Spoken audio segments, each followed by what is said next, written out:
which of Allah's favors can we deny? Above all creatures He chose us to be high. To Him we belong, to Him is our return. Life in this world is only a sojourn. To the angels He commanded that man be respected. Shaitan he did not, and so was he rejected. Compared to the angels, we are but clay. As long as Allah we obey, we'll not go astray. Bismillah ar-Rahman ar-Rahim. Assalamu alaikum wa rahmatullahi wa barakatuh. Welcome to our new show series, Islamic Law Today. And we are honored to have with us Professor Muhammad Saie, the professor in several Islamic universities in America and a permanent member in the Fatwa Committee in North America. Thank you for being with us. The main concept of this show is that we're going to talk, inshallah, about the Islamic law in general, the main topics. It's not a fatwa program. You can share with us your thoughts, your ideas, and you can communicate with us through emails. You can write to us at islamiclawtoday@huda.tv, or you can call us at 002-0238 555 248 or 249. Inshallah, we will get your calls in the second and the third segment, and we will answer your questions and your thoughts, inshallah, in these two segments. Before we start, we need to ask Professor Muhammad Saie about the concept of this show. Why now we need to talk about the Islamic law, especially that you chose this title, Islamic Law Today, and what is the concept behind this topic and behind this show? Bismillah ar-Rahman ar-Rahim. Alhamdulillahi Rabbil Alameen. Wassalatu wassalamu ala Sayyidina Muhammad wa ala alihi wa sahbihi ajma'in. Rabbi shrah li sadri wa yassir li amri wahlul 'uqdatan min lisani yafqahu qawli. Allahumma ij'al a'malana wa niyyatina wa aqwalana kullaha khalisatan li wajhika al-karim bi rahmatika ya arhamar rahimin. Amma ba'd.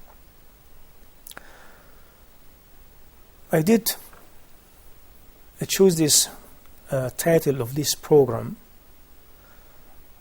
for many reasons. Maybe the most important reason for me, and maybe many people they share me in this thought, because Islamic law today has been absent, most likely, in a practical life, misunderstood,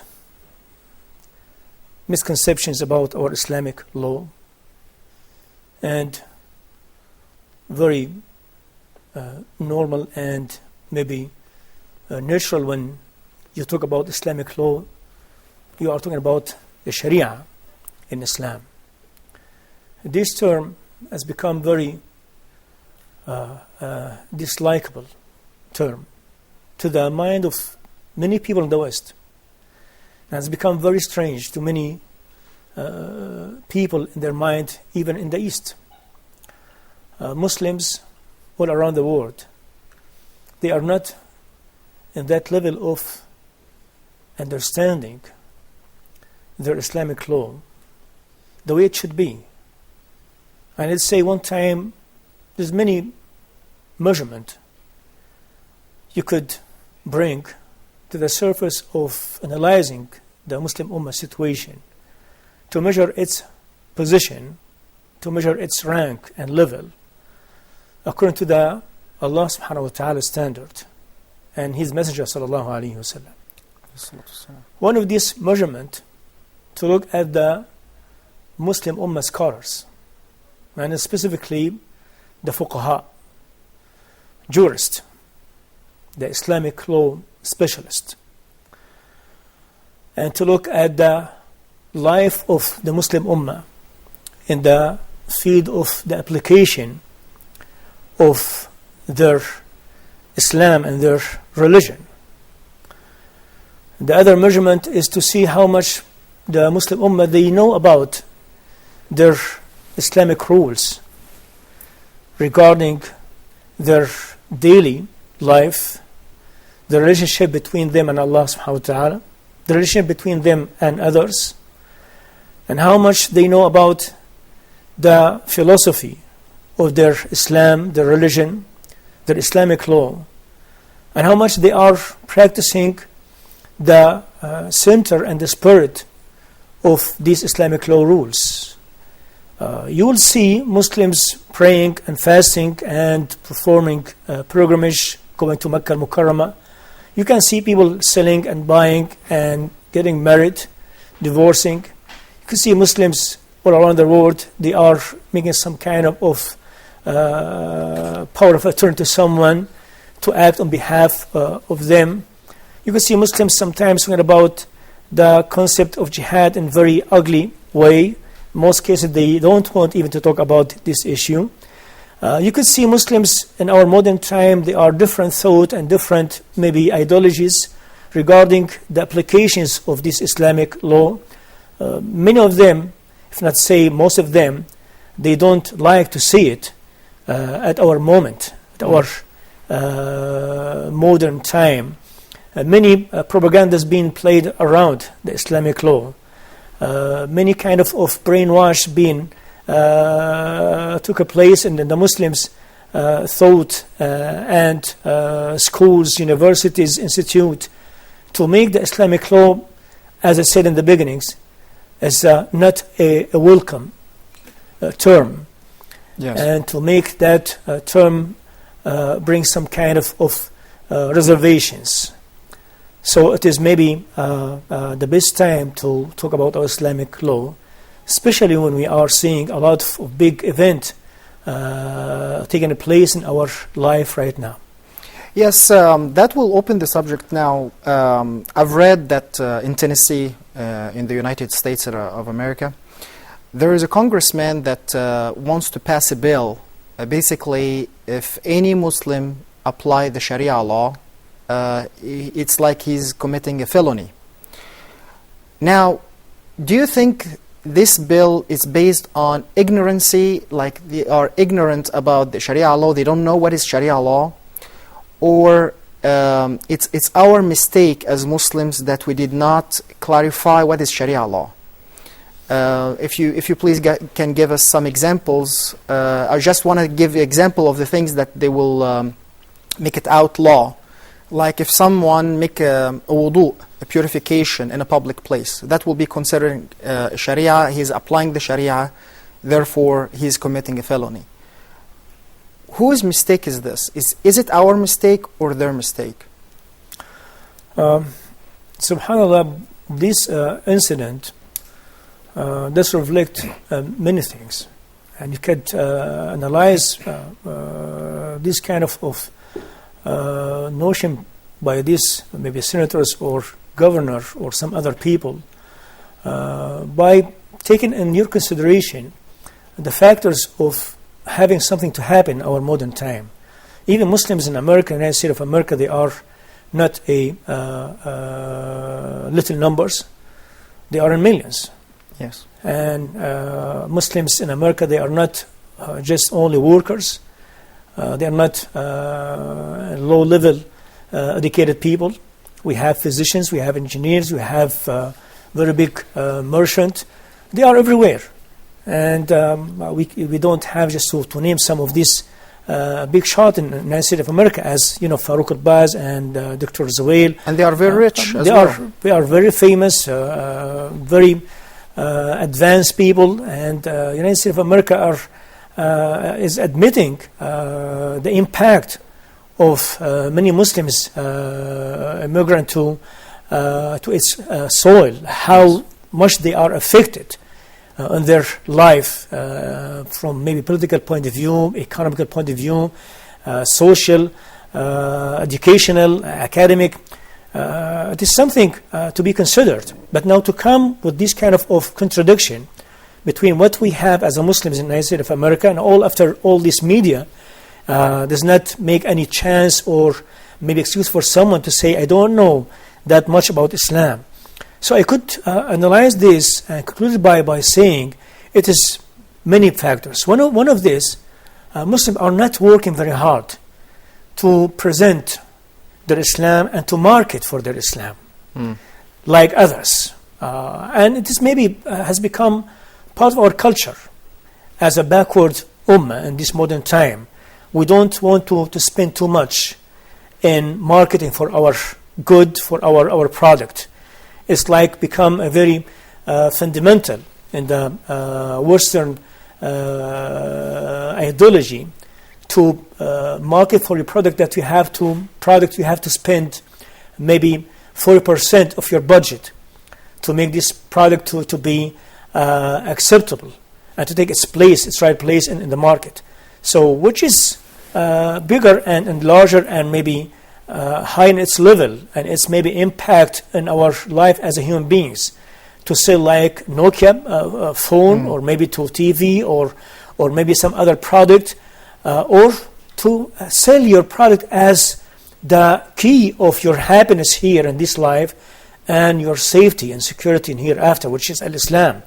So let's reflect this kind of attitude in the Muslims' mind in these modern days. Other things we don't have to elaborate on how much others they are making some maybe negative propaganda about Islam. We don't have the same tool, the same mean to face this propaganda through the media. Yes. Muslim media are the weakest in the United States of America. Maybe you can say that they don't have even a considerable media in the United States of America just to stand against this kind of negative propaganda. Maybe we have some other maybe strong media facilities or thought or means in Arab countries, maybe like Al Jazeera or maybe Al Arabiya or something like this. But this not is specialized channels to defend Islam and to bring to the Western mind what is the reality about Islamic law. So it's at the end, it's our mission, it's our job, it's our duties.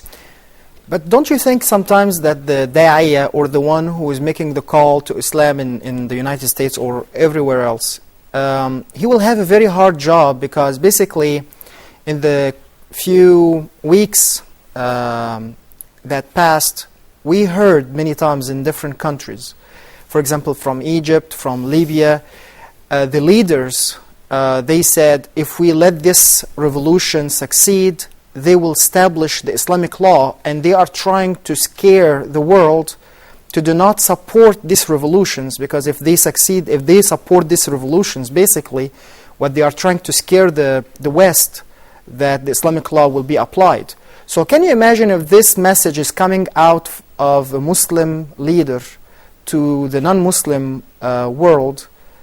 Of course I would give them the excuse to be scared of the Sharia law. Don't you agree with me? Yes, 100%.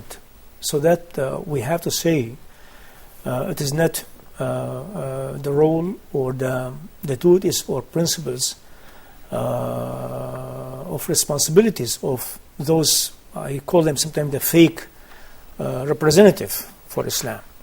I'm not talking about their role as political leaders. This is something different issue. I'm just talking about someone to be qualified and eligible to talk on behalf of Islam. They cannot talk about Islam or on behalf of Muslims, religion and faith and Islamic law. This is the role of the whole Muslim Ummah, but specifically the role of Muslim scholars. This is our duty, our responsibilities. And I choose this program specifically because I did find that Muslim scholars, especially in the field of Islamic law, they are not the same. Where we find this role in different image, in different concept, in different maybe impact and effect in the gold days of Muslim history.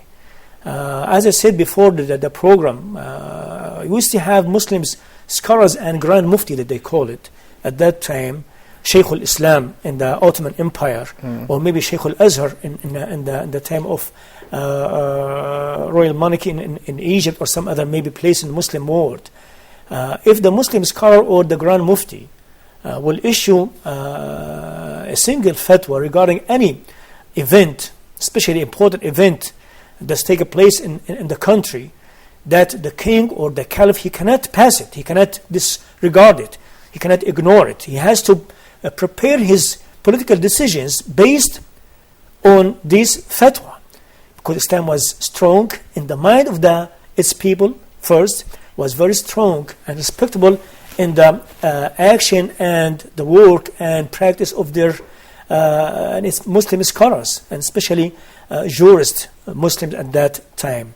So that reflects on ourselves right now, how much we are thirsty to see the role of Muslim scholars to come back again, how much we are hungry to see Muslims' mind as ordinary people to try to understand their Islam.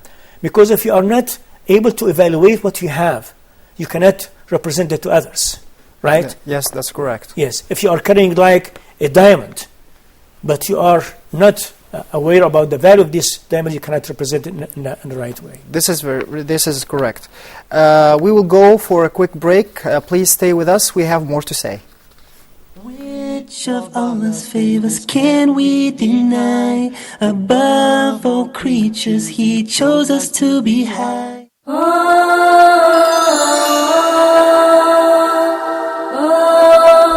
You have questions that bother you. What about issues of concern to you? Would you like to share things on your mind with us? Are you interested in solutions based on an Islamic perspective? Please join me live in Meet Your Advisor every Friday at 9 p.m. Mecca time, here on Huda TV.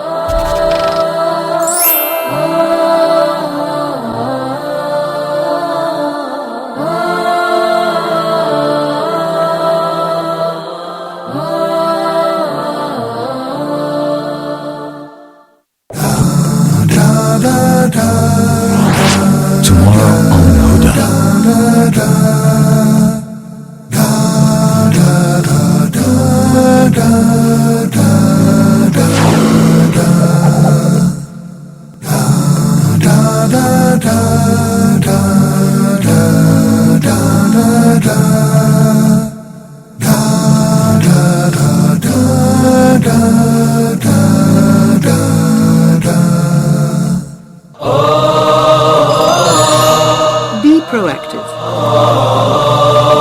How to be proactive in Islam, how to serve our religion, how to serve our life. No, we want them to be proactive in matters that are related to their ummah. The true leader, and this is maybe we need to have this, okay, among us as Muslims. The true leader is the one who creates leaders. So the society at the time of Prophet Muhammad, peace be upon him, gave the chance for the children to blossom. Now who took the reward of this? The initiative of Ali bin Abi Talib. Ali bin Abi Talib took the reward because of his initiative.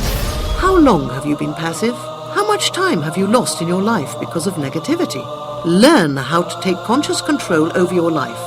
Set your goals and work to achieve them in an Islamic way. If you really love your wife, your children, your parents, your people, then you have to do your utmost. You have to do whatever you can in order to invite them to Islam. We are in need for this reminder. The main point is ikhlas, is sincerity, is what I want to get in the hereafter. Join Sheikh Haytham Al-Haddad and his host, Muhammad Abdurrahim, in this inspiring show. Which of Allah's favors can we deny? Above all creatures, He chose us to be high. Welcome back. Professor Muhammad, we were talking about, before we went to the break, we were talking about the reasons why you chose this title of this program, Islamic Law Today. Would you please continue your thought? Yes. One of the other things is very important that pushed me very hard to choose this program and put that title, Islamic Law Today, that after studying the history of Muslims dealing with their Islamic law and studying the Islamic understanding, or you could say the Islamic thought, I found that it's very big tragedy happened in the Muslim history, in the modern Muslim history, and it did occupy the Muslim's mind for more than maybe 40 or 50 or 60 years. And this tragedy, I just put it under the title of the hijacking of Islamic thought. Hijacking of the Islamic thought. And maybe from that term, put it like a terminology now, we talk about this issue, you could understand why would it see radicalism or fanatic Muslims called by many people. Why would it see Muslims killing Muslims? Why is it seeing Muslims legalizing to see the bloodshed against their own maybe brothers, Muslims, or maybe against some other people from reforming by its own mind the Islamic rules or the Islamic law? Because the Islamic thought, Islamic understanding should be based on Islamic law first, as if that you are saying the Islamic thought or understanding is the result, the fruit, the impact of the Islamic law rules. So if you are understanding exactly what the Islamic law stand in this specific issue, you could create your thought about how Islam does look at this issue from Islamic law point of view, and you could go to the others and explain the Islamic opinion through your understanding of the Islamic law, and then you have the creation of the Islamic thought understanding. So if you talk about like jihad, an example, if you don't understand what Islamic law rules in this issue, how could you create and form Islamic thought about jihad? If you are not understanding the Islamic rules about niqab or hijab, according to the Islamic jurists, Muslim scholars, how could you create and form your Islamic thought about this issue? If you are not understanding the Islamic rules about maybe the plastic surgeries regarding Muslims women in these days, how could you give an idea or the impression of Islamic thought about this very important issue? So every big issue in Islam based on Islamic law rules does have as an impact, as a result, Islamic thought understanding. What happened, unfortunately, with the absence of Muslim scholars, for many reasons, sometimes they are absent because of their very weak understanding to their role. Sometimes they've been pushed to be away from the theater of life, but as a result, there is absence of Muslim scholars, 40, 60 years, so the field was empty. There is a vacuum. And who was able to fill that vacuum?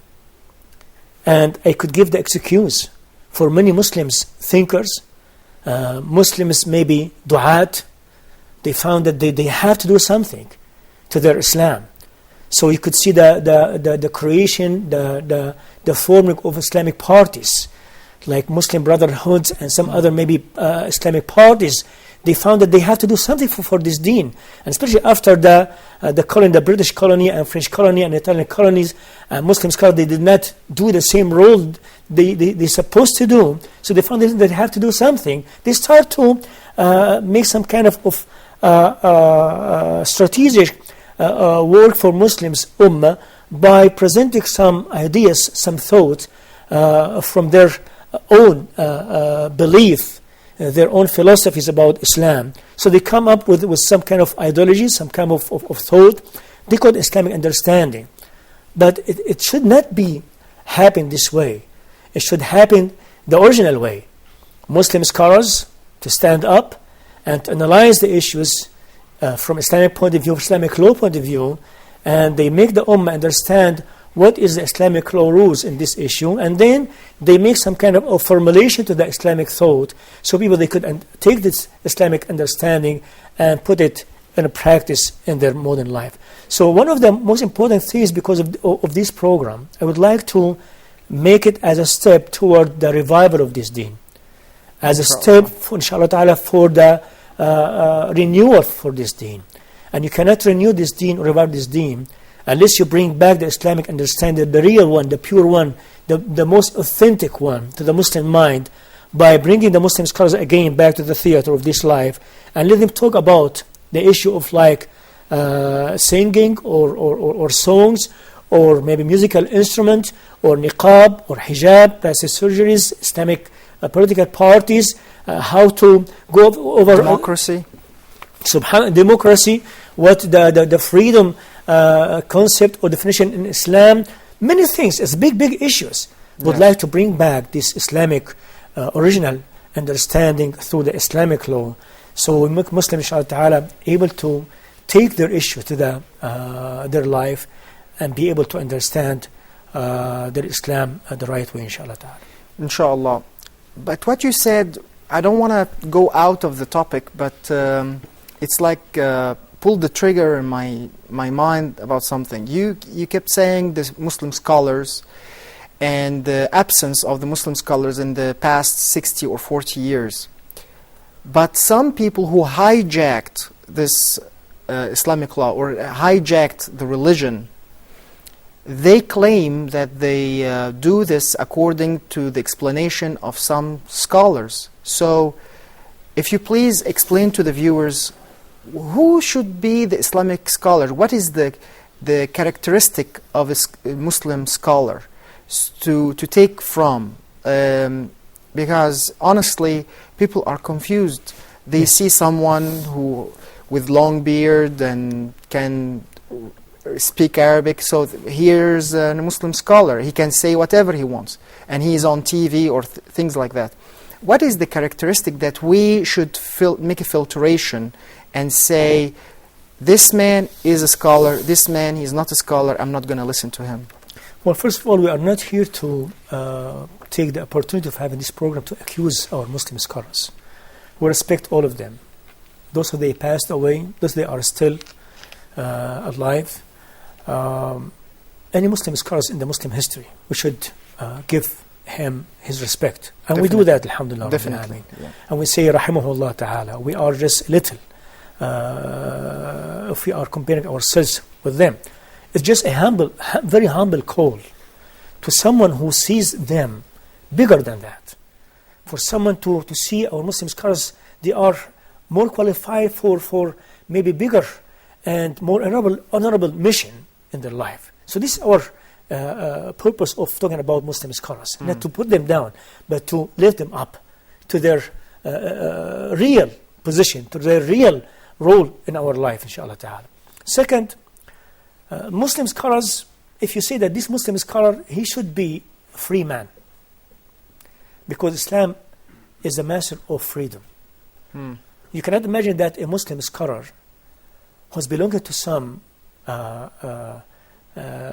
maybe prepared ideologies or thought to be free in his knowledge or the information he's got to give the public.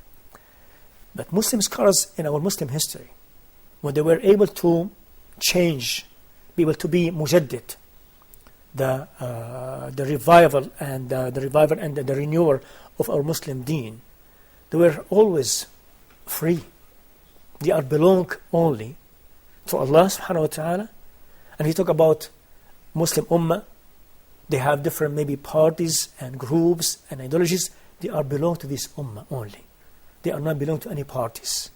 So when they think, when they talk, when they give fatwa, they are seeing the whole ummah waiting for them to give what does suit their position, their questions, their event, their need, their dreams, their hopes, their pains. They are talking on behalf of this ummah because they feel it and they are part of this ummah. I don't want to see Muslim scholars to talk about this ummah. They are putting themselves away in the corner, in a very maybe special status. They cannot feel the pain of the Muslim ummah. Or they are maybe talking in double standard way. I would like to see Muslim scholars to come back, inshallah ta'ala, to their roles as the leaders of this ummah, as the very advanced people. They are seeing what is waiting for this ummah to be happened. They are preparing themselves, the Muslim scholars, to create and make the event not to be the reaction of the event or to be like a part of someone making them part of it. This is when you talk about Imam al-Nawawi rahmatullah alayhi, Al-Azm Abdul Salam rahimahullah ta'ala, Shaykh al-Islam ibn Taymiyyah rahmatullah alayhi. All these big Muslim scholars in the Muslim Ummah, they are at that time making the event. And the whole Ummah was behind them because they could see that their honesty, their sincerity, their authenticity. And they are behind them because they feel that they are the good representative for them. I would like to see a Muslim scholar to come back again. We have, alhamdulillah, Rabbil Alameen. Some of these scholars, they are still existing. And that's why, because always say that, always we feel good, we are optimistic about the future of this ummah, inshallah ta'ala, because this ummah is very rich in everything, inshallah ta'ala. Inshallah, Rabbil Alameen. We have a call from Brother Abdullah from Egypt. Go ahead. Assalamu alaikum. Wa alaikum assalam wa rahmatullahi wa barakatuh. Thank you, brother. I'd like to thank you and thank Dr. Muhammad for this wonderful show. Actually, we are in need of this sort of shows to have to practice them on their life. Brother, I'd like also to thank Shaykh for the... Really, nowadays we are in dire need of those scholars who can lead the Ummah and take the initiative, because especially in these calamities that we suffer from now in Egypt and most of Middle East. My question is that I'd like to know the doctor's opinion about those scholars who say some sorts of fatwas are confined to people in a certain area, for example in the West, and may not be applied to people in other places all over the world. No. Okay. Yes. Thank you. Yes. Okay. Well, this question, I think, regarding of the fiqh issues, if you go in some specific issues, Islamic law issues, maybe our topic today is different, but I will just answer that question very briefly and quickly, inshallah ta'ala. Inshallah. According to our Islamic law rules, qawaid, fundamental rules in Islamic law, the issue is not based on where you are, where you live, how old are you, what kind of background you have, what language you speak. It depends based on the situation and the concept and the circumstance of the issue you are asking about. Sometimes you find Islamic law issues happens in the West that have a similar answers to what is going on in the East. Yes. Sometimes you find like an issue in the East taking place does have different answers than this thing take place in the West. Not because West and East, but because the circumstances of this issue does have different application to it, because of the key of applying the Islamic law rule to that issue is different. So I have to say that again and again, inshallah, because this is a very important issue. We are not in the position to say that Islamic rules will be changed from time to time, from place to place. No, the fundamental issues in Islamic law is permanent, is stable, very solid, but we have in our Islamic law a very flexible rules to make the Islamic law able to live with the event and to be able to accommodate with everything is going on in our life, whether we are living in the East or living in the West. Just an example here. When you say that selling wine, selling alcoholic drinks does not have any difference according to most Muslim scholars if you are living in the East or the West. You cannot sell harmful things to others, either you are living in the Cairo or living in London. This is true. And we'll come short to the issue of the this kind of Inshallah. Very important one going on the West, inshallah ta'ala, when we talk about some other important issue in our maybe coming Inshallah. forward, We have a caller from Egypt, Brother Muhammad. Assalamu alaikum. Assalamu alaikum wa rahmatullah. Wa alaikum assalam wa rahmatullahi wa barakatuh. I want to just ask about the topic you are just discussing. How can Islam be flexible and the truth is always one? Because a lot of people say when the Quran is one and the verses of the Quran has one meaning or has one understanding because the truth is one. So how can we compromise with being flexible and at the same time we have only one truth? Jazakumullah khairan. Wa iyyakum. This is a really good question. Yes. Well, what we have to say in this regard that Islamic law, as we said in our program, philosophy of Islamic law, does have two sections. Section of ibadat, organize your relationship with Allah subhanahu wa ta'ala. Section of mu'amalat, organize your relationship with others. And in these two sections, we have other two sections where Muslim scholars, they have unanimously agreed on some issues. We call it the fundamental issues in Islam, al-usul. Usul in ibadat, usul in mu'amalat. The fundamental issues, how to pray, how to fast, how to perform hajj. The fundamental issues about how to sell, how to buy, how to get married, how to make jihad. Fundamental issues is like the mothers of the whole Islamic law issues. Unanimously agreed among Muslims because of many proven and evidence. And we have other section, they call it the branches, coming as an impact of these fundamental issues. And this is another feed, another maybe circle in our Islamic law that have this kind of flexibility and ability for Muslim scholars to choose among all these Muslim scholars' differences, different opinions, to pick up what does fit this case or that situation or this status or maybe this issue. But you will be wondering if you hear me saying that even the first section where they had a fundamental issue, sometimes the fundamental issue in Islamic law does not have what does make it valid or applicable in a maybe better term, to make it applicable to our maybe certain time, like at the time of Sayyidina Umar Khattab, radiallahu anhu, when he stopped, applying the issue of cutting the hand of the thief, because he said that in our time we have a tragedy, we have a mutual poverty and hunger going on the whole around the area. Family. So if we apply the issue of cutting the hand, that means we are applying the issue without just applicable firm or maybe fairness of these applications. Yes. We have idra al-hudud bil-shubahat, wherever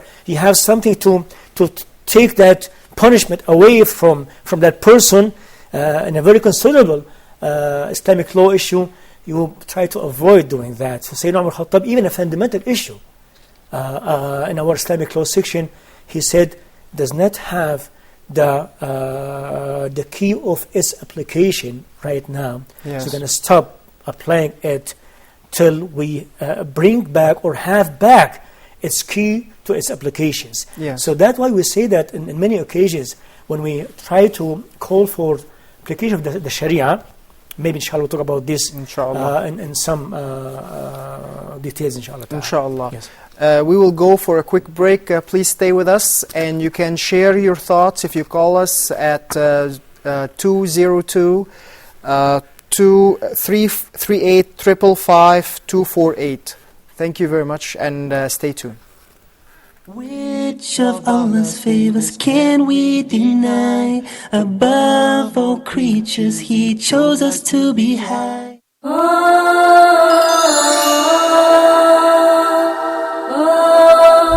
In your standpoint of view, are there specific or certain criteria to choose your spouse or a partner, to marry or not to marry? Maybe that's the question. Do we revise the quality of performance of our treatment between the family members as fathers or mothers? As they say usually, it's not what you say, it's how would you say it. Wouldn't you like to be a good storyteller for your kids? Neurobiologically speaking, child abuse and emotional trauma causes scars in the brain of the child, and this might be not easily healing. What's the exact job description of a father? Is it clothing, payments and feeding, or other important things? Well, I think the job description of a father is merely giving him love and care, self-confidence, giving him sense of security, and checking for the points of strengths to strengthen them. What about potty training and its planning? Oh yeah, actually, it's a state, it's a condition. Fatherhood is not a body or a person, it's a state. Are you a good or skillful designer for the policy and the long-term plans of the life of your kids, join us every Wednesday for Family Issues.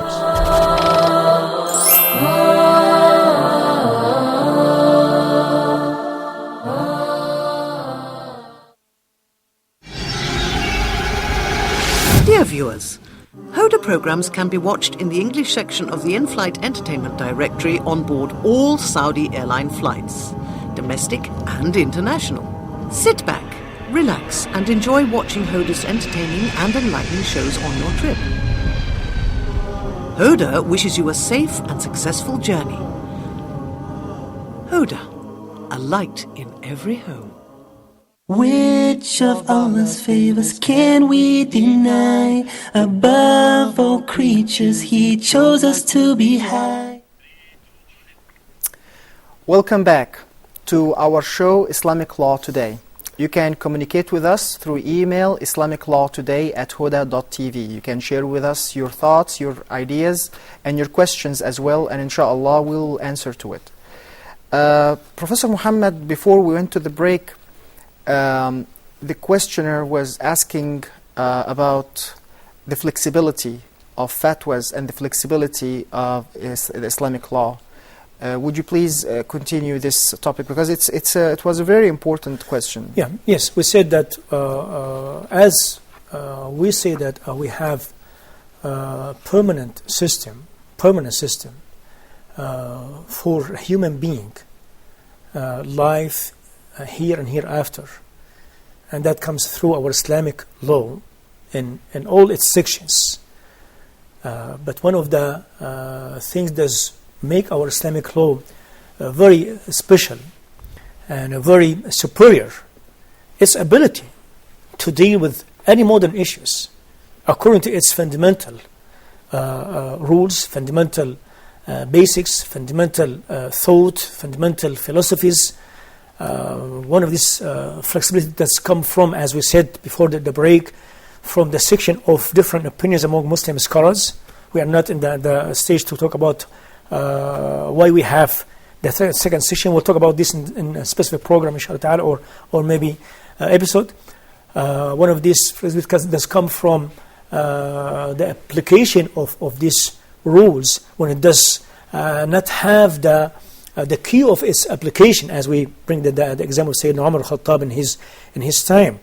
I did write a very comprehensive rule about this issue in my book, Al-Jami' fi al-Qawa'id wa Dawabit al-Fiqhiyya. I'm encouraging everyone to have this book. It's not like commercial for this book, but just relating of this program, inshallah ta'ala. He will find that how we understand our Islamic law from the point of its permanent system and is very flexible in the same time. How to combine between this kind of as if eternal system we have, and how we have this flexibility in the same time.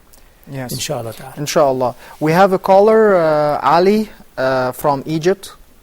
Assalamu alaikum. Wa alaikum assalam wa rahmatullahi wa barakatuh. I'd like to thank you and thank Dr. Muhammad Saie. Thank you, Doctor, for all you do. Actually, this is a very important show because for years we are seeking for real pure understanding for Islamic law.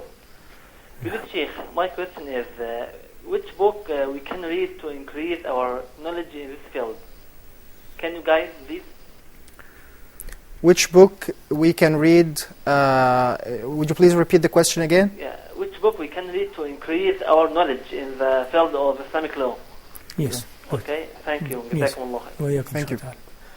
Inshallah ta'ala, when we talk about the Islamic law thought, like al-madhahib al-fiqhiyya, Islamic law thought, al-Hanafiyya, wal-Shafi'iyya, wal-Malikiyya, wal-Hanabiyya. This is like a four school of thought. We'll be able very gladly to have him in our modern time. We know as a fact, we have many Islamic thought. We have many Muslim scholars, they have the same methodology, bringing the Islamic law issues, the unanimous one and where they have differences. More than 250 Muslim scholars in the first 4 centuries. But subhanAllah, Allah Ta'ala, by His will and His wisdom, we have only these 4, and we have the Ibadiyya school of thought, we have the Zaydiyya school of thought, we have like 6, and we have the Zahiriyya school of thought. Like we have 7 remain among all maybe 250 school of thought a long time ago. We'll talk about this issue. We'll talk about the reasons of this and how to learn fiqh. His question is very important questions. It's a very urgent need for Muslims in this world, in this time, to know how to increase their Islamic law knowledge. Is it a must? It is a must in some extent to know how to pray, to know how to fast, to know how to sell or buy, to know how to get married. Even if you like to divorce your wife, we have a problem. We have tragedies in our Muslim families because we don't know how to divorce. We know how to get married, but we don't know how to divorce. We know how to be a master, but we don't have to be the servant of our servant. We know how to maybe eat and drink, but we don't know how to feed maybe poor people. So we have to learn about some Islamic law issues like a must. It's a fundamental need for Muslims in general. But in some other areas, we need to have scholars. We need to have a very dedicated people in Islamic law to be the representative of these Muslims, ummah, to be a representative of the Islamic law, to be the leaders of this ummah, taking it to the shore of peace and happiness, and more than that, the shore of the pleasant of Allah subhanahu wa ta'ala. What is the issue right now? If you see like event happening right now, and you see people are analyzing this issue, you could see like political analysis, right? You see like social analysis. You see like from psychiatrists analyzing this issue. But when it comes to the Islamic law analysis, it's very poor, very weak. Sometimes you cannot see them analyzing the issue. One of the important goals of this program to bring back the Islamic law to its level, to its rank, to its place, to its status, and let the Muslim scholars analyze issues and events. After understand the issue, they analyze it. After they analyze this issue, they put the solution to it. After they put the solution to it, they call upon the ummah. This is our understanding as a Muslim scholars. This is our analyzation to this issue and event. This is our solution. Now it's our work together as a Muslim scholars and the whole Muslim ummah to work and practice this solution. And we cannot maybe finish talking about any event happening right now. Maybe that will be in the coming episode, inshallah. We have 2 callers. We have Ibrahim from Egypt. Assalamu alaikum. Wa alaikum assalam wa rahmatullah. How are you? Alhamdulillah. How are you? Alhamdulillah. First of all, I'd like to thank Huda TV for this program and all new programs. Second, I'd like to say, as we know, Islamic law is valid for any time and place. This is a great statement. But my question is, how can we convince or persuade people of that statement? How can we persuade them that Islamic law is valid for any time and place? Thank you so much. MashaAllah. Very good question. And the other caller, Muhammad, brother Muhammad. Assalamu alaikum. Assalamu alaikum wa rahmatullah. From Egypt. Wa alaikum assalam wa rahmatullahi wa barakatuh. How are you, Prof? Alhamdulillah. How are you? Really, I congratulate you for this program. Really, I think it is a revolution in Huda TV to get some knowledge from you and from Sheikh Dr. Muhammad Naim Saie. Thank you for all the team. Thank you for Huda TV. And inshallah, I've got a good follower for this program, inshallah, in the future. Inshallah. Thank you very much. Assalamu alaikum. Wa alaikum assalam wa rahmatullahi. So we need to answer the question of Brother Ibrahim. Yes, the answer for Brother Ibrahim, Jazahullah khairan, is to follow up our episode, inshallah ta'ala. This is one of the main goal of this program. How to convince, first of all, ourselves. Yes. And then others. We say all the time that we are a Muslim ummah. We are the ummah of da'wah. We are ummah of hospitality, diyafa. Because we have very, very expensive, very valuable things Allah has given us, subhanahu wa ta'ala. We'd like to convince ourselves first, as a Muslim ummah, that we have a very valid, very valuable system in life. is the system Allah has created to fit what Allah created is a human being, subhanahu wa ta'ala. And then to convince others that we are able, inshallah ta'ala, to present this special gift to them, inshallah azza wa jal. Inshallah. We have a caller, Aisha from the United Emirates. Assalamu alaikum. Wa alaikum salam. Go ahead, sister, with your question. My question is, I'm Aisha from UAE. Yes. I want to take Muhammad Salah's personal number. I don't want to be on air. I don't want to discuss my question on air. Okay. Would you please leave your number and you can call the program later, inshallah, after a few minutes, so Dr. Muhammad Naim Saie can answer your questions. Same number can I call? Or you can write down your question through our email, islamiclawtoday@huda.tv. No, I have sent so many times my question, but I didn't receive any response from us. Yeah, give him so I thought I will talk to Dr. Muhammad Salah directly over the telephone. Okay, inshallah, you can call Dr. Muhammad Naim Saie after a few minutes, inshallah. We will be out of the air, inshallah, and he can answer your call. On the same number, ask Huda, the same number can I call? Yes, ma'am. Okay, Jazakallah khair. Wa iyyak. Okay, we were talking about, okay, unfortunately, we have no more time. So, inshallah, please join us next week, inshallah, at the same time. I would like to thank Dr. Muhammad Naim Saie for sharing his knowledge with us.